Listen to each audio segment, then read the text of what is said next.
जय Hind students, math is fun में आपका स्वागत है। आज लेकर आया हूँ कक्षा 9वीं त्रिकोणमितीय अनुपात से संबंधित एक महत्वपूर्ण प्रश्न है, जिसमें कि हम आज त्रिकोणमितीय सारणी का प्रयोग से इस सवाल को सिद्ध करेंगे। तो प्रश्न इस प्रकार है, सिद्ध कीजिए कि sine square 60 degree plus cos square 60 degree equal to 1। तो बच्चों इसको जब हम हल करेंगे तो बहुत सिंपल है। हम क्योंकि सिद्ध करने वाली बात कही गई है इसलिए बायां पक्ष लेते हैं। तो बायां पक्ष हमारे पास क्या है, sign square 60 degree plus cos square 60 degree. तो बच्चों हमको इसको हल करके एक लाना है। तो देखिए, हम त्रिकोणमितीय सारणी से यदि आपको याद है तो साइन 60 डिग्री का मान होता है करनी में 3/2 और तथा कॉस 60 डिग्री का मान होता है 1/2। ये आपको जानना बहुत ही ज़रूरी है।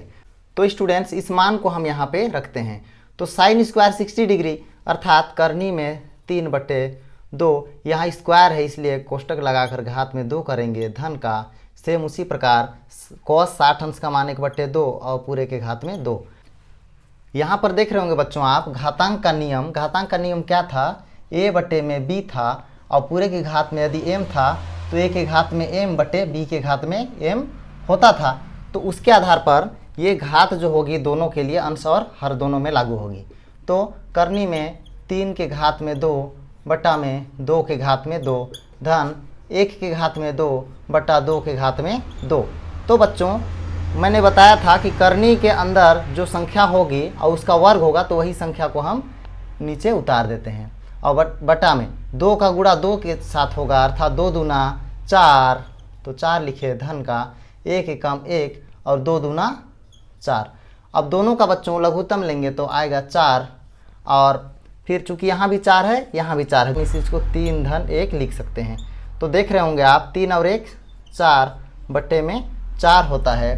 अब 4 एकम 4 4 एकम 4 अर्थात इधर आ रहा था हमारे पास बायां पक्ष बराबर 4 एकम 4 4 एकम 4 हो गया हमारे पास, तो 1 आया।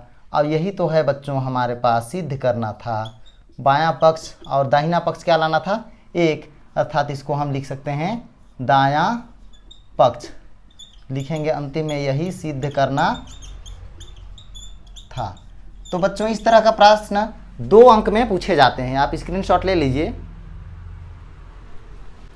तो बच्चों, आज का क्लास कैसा रहा, उम्मीद करता हूँ मस्त रहा, आप समझ गए होंगे। इस सवाल को हल करने के लिए आपको जो टेबल दिए गए हैं उसको जानना बहुत ही ज़रूरी है, तभी आपको इस तरह से सवाल बनेंगे।